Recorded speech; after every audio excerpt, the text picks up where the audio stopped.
Hey, what's up, people? Say hey, RZ. All right, this is my son, Robert the Fifth. Say hey. He's asking for the train tracks. All right, but we're not here to talk about train tracks, are we? No. We're here to talk about something that just happened literally 2 minutes ago. So we were upstairs playing with the Thomas the Train Tower. This is a very extravagant tower. It has a lot of different compartments on it, doesn't it, RZ? Say yes. So with the tower, it's about his height. And RZ was taking a few steps backward. And he leaned over, he bent down, and as he was about to stand up, I noticed something. You know what I noticed, buddy?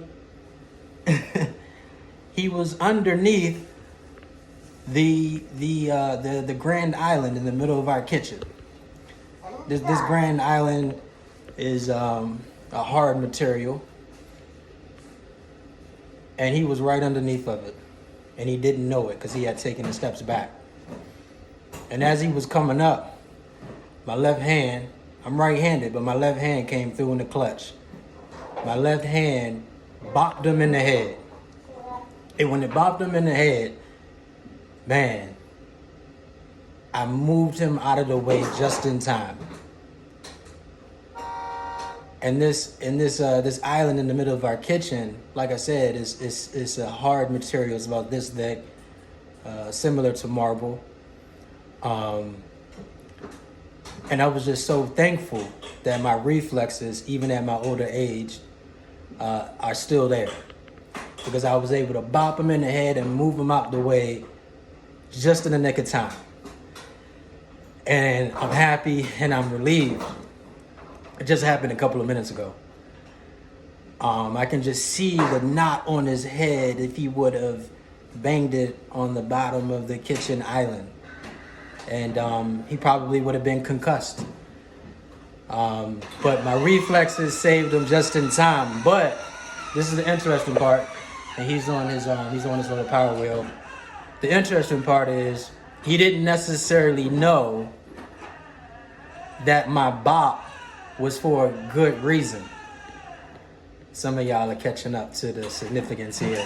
He didn't understand that although it seemed like I was being aggressive, and although it seemed like I was being extra physical while playing with the train for no reason in his mind, I knew what I was doing.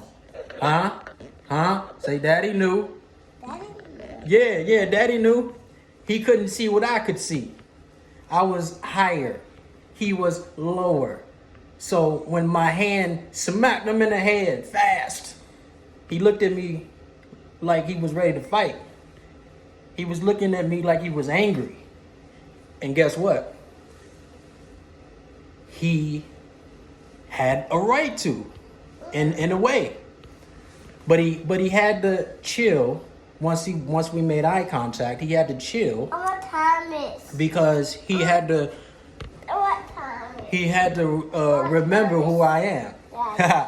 He had to remember who I am, and he had to remember the trust. Daddy. You want Thomas? Okay. So let me wrap this up because he wants Thomas. He had to trust that I was looking out for his good. Huh? All right. I'm getting excited. So the verse that I want to connect this to, because if we can't connect it to scriptures, it's not really worth much. I'm going to go to Hebrews 13:7. Remember those who rule over you, who have spoken the word of God to you, whose faith follow, considering the outcome of their conduct. Jesus Christ is the same yesterday, today, and forever. And let me go back a verse because he got me distracted. What time is? Here we go. Chapter 12, verse 7. What time is? Read the verse with me, buddy. What time is? All right. Chapter 12, verse 7.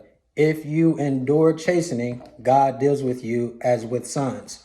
For what son is there whom a father does not chasten? But if you are without chastening, of which all have become partakers, then you are illegitimate and not sons. who the Lord loveth, he chastens. He only disciplines us if we need it and if we need correction. And I'd rather have his correction, even if it hurts, because it's better than the alternative, banging my head on the Grand Island in the kitchen. Thomas, Daddy. And let me get him Thomas right now before he chokes me to death. God bless. Thomas.